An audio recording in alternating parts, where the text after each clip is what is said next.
on peut juste faire ça et l'ouvrir. Dans cette vidéo, on va tester les voitures en Chine. Alors là, je suis devant Huawei. Huawei en Chine, ils vendent pas que des téléphones, ils font aussi des voitures, des caméras, des technologies diverses et variées. Donc on va aller essayer ça et on va voir si les voitures en Chine, elles ont vraiment de l'avance par rapport aux voitures européennes. Alors déjà, premier truc qu'on peut voir, c'est qu'en Chine, toutes les voitures sont électriques. Elles sont toutes en train de charger là. Il y a même un petit poste de sécurité pour voir qui rentre dans le magasin. Et regardez-moi, le magasin, il est énorme. Alors, j'ai jamais fait de concessionnaire auto en France, donc on va voir ce que ça donne en Chine. Ni hao. Ni zhen mayang.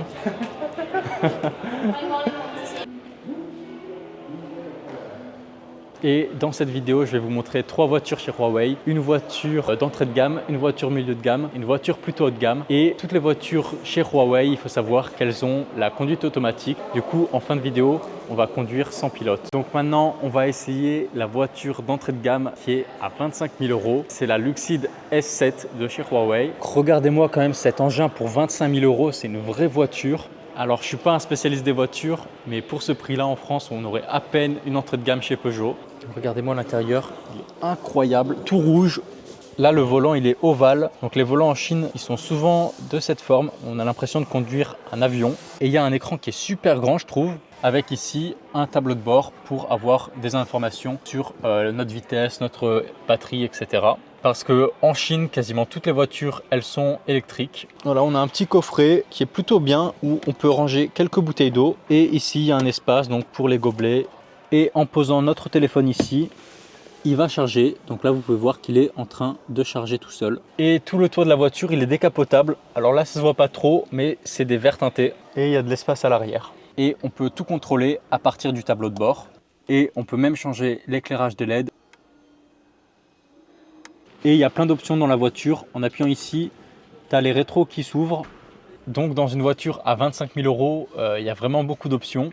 Alors là, on va essayer la M-PA, la M8. C'est la voiture, c'est une des plus grosses voitures de Huawei. On m'a montré un truc de fou. Regardez, je vais vous montrer, c'est incroyable. On peut juste faire ça et l'ouvrir. Donc je ne sais pas si c'est très pratique, ça m'a l'air un peu gadget. Mais en tout cas, sachez que c'est possible. Et là, les amis, on va essayer l'intérieur de la voiture. Donc sur la voiture, les écrans de bord, ils sont vraiment immenses. Regardez, il fait vraiment 1 mètre de long, hein. Regardez ma main à côté. Là, on peut voir la voiture directement en 3D. Donc c'est plutôt stylé.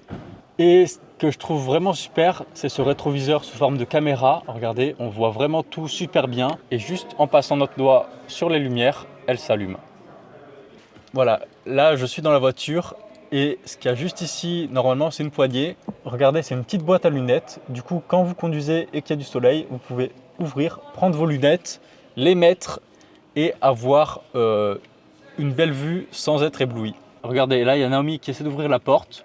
Mais ce qu'elle ne sait pas, c'est que quand moi, je suis à l'intérieur de la voiture, il n'y a personne qui peut ouvrir la porte parce que la voiture, elle détecte que je conduis. Et ce qui est le plus fou, c'est qu'il y a un écran de cinéma qui est intégré directement dans la voiture. Donc là, je suis allongé dans la voiture et je peux regarder mon meilleur film au cinéma. La surface de l'écran, elle est vraiment grande parce que c'est un projecteur. Et dans la voiture, il y a carrément un frigo. En appuyant sur ce bouton, vous ouvrez un petit coffret réfrigéré où vous pouvez y cacher vos boissons non alcoolisé. Cette voiture tout équipée, elle coûte à peu près 50 000 €. Donc en France, pour 50 000 €, on n'aurait jamais une voiture avec autant d'options et d'aussi bonne qualité. Bon, là, je vais monter avec l'agent et on va essayer la voiture sans pilote. Donc là, il met la destination sur le GPS et on va faire le trajet sans conduire, sans qu'il touche trop le volant. Regarde, ça va tourner tout seul alors qu'on est en pleine ville et la voiture, elle suit le GPS. Là, il y a une voiture juste devant et ça va détecter. La voiture, elle esquive les obstacles et je pensais que ça servait à rien. Mais en fait, le fait que la voiture puisse détecter toutes les autres voitures, c'est pas un gadget, c'est vraiment utile à la conduite. Donc avec des voitures comme ça, les auto-écoles, elles vont faire faillite parce qu'il n'y aura plus besoin de savoir conduire très bientôt. Et maintenant, ça va être au tour de Naomi de conduire alors qu'elle ne sait pas du tout conduire. Il a tellement confiance dans sa voiture que ça va être à Naomi de conduire, sachant qu'elle a son permis, mais elle a eu il y a quelques années et elle n'a jamais conduit depuis. Naomi, elle ne sait pas conduire. You don't know how to drive? I don't know. Regardez comment Naomi elle tient le volant et vous allez comprendre qu'elle sait vraiment pas conduire. Donc là, il y a quelqu'un devant nous qui roule super lentement et la voiture, elle détecte. Ouais, c'est incroyable. Ça a détecté qu'il y avait une personne et la voiture, elle a évité. Maintenant, il y a le feu rouge et la voiture s'arrête automatiquement au feu rouge parce que tout est connecté ici avec les feux rouges en Chine. Et maintenant, je vais poser quelques questions à l'agent pour lui demander est-ce qu'on peut conduire en ville sans toucher le volant.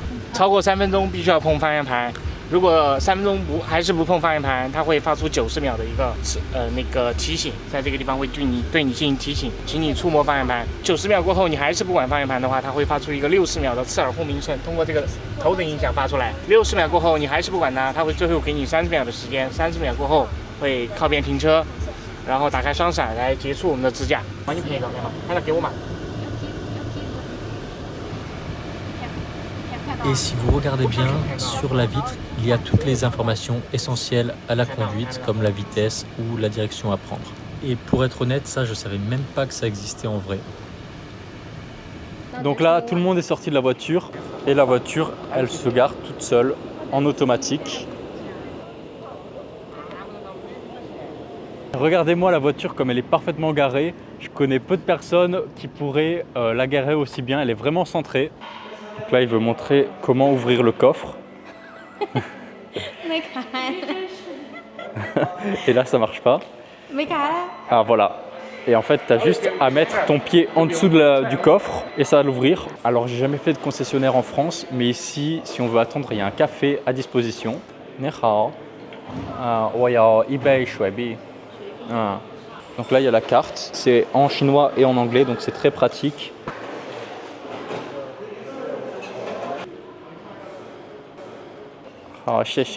Bon, en tout cas, ça fait très plaisir. Je suis posé dans le salon et regardez-moi ça, un petit Sprite avec un verre bien frais pour se rafraîchir. Et là, il faut absolument que je vous montre. Chez Huawei, ils ont une voiture à 100 000 €. C'est la S800.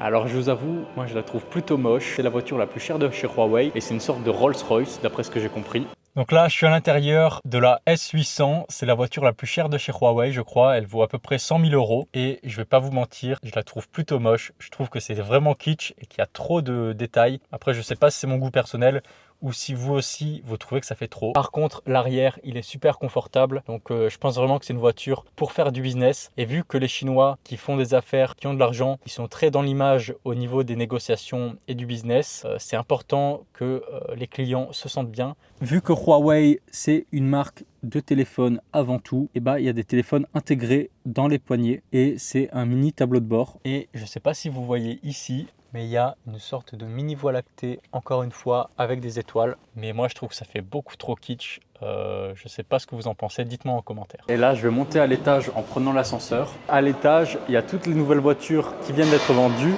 dont les clients vont aller les récupérer. Et elles sont toutes présentées comme si c'était des cadeaux, donc avec une sorte de ruban autour et des ballons. Et je suppose que quand tu achètes ta voiture et que tu la vois dans cet état, tu es vraiment content parce qu'ils en prennent soin. Et là, elle est en train d'être chargée parce qu'il y a le client qui va venir la récupérer directement. Donc, il y a plusieurs couleurs qui sont indiquées là pour voir votre étape de chargement. Donc ici, c'est la nouvelle voiture qui va être vendue au client et il est en train de changer la plaque d'immatriculation. Bon, c'est tout pour cette vidéo. J'espère qu'elle vous aura plu et que vous en aurez appris plus sur les voitures chinoises. Et honnêtement, c'était plutôt sympa d'essayer les voitures. Je ne suis pas un grand spécialiste, donc excusez-moi si j'ai fait quelques erreurs. Et vous pouvez me corriger en commentaire. Ça se trouve, les voitures européennes sont bien mieux et bien plus en avance. C'est tout pour cette vidéo et on se retrouve la semaine prochaine pour une nouvelle vidéo.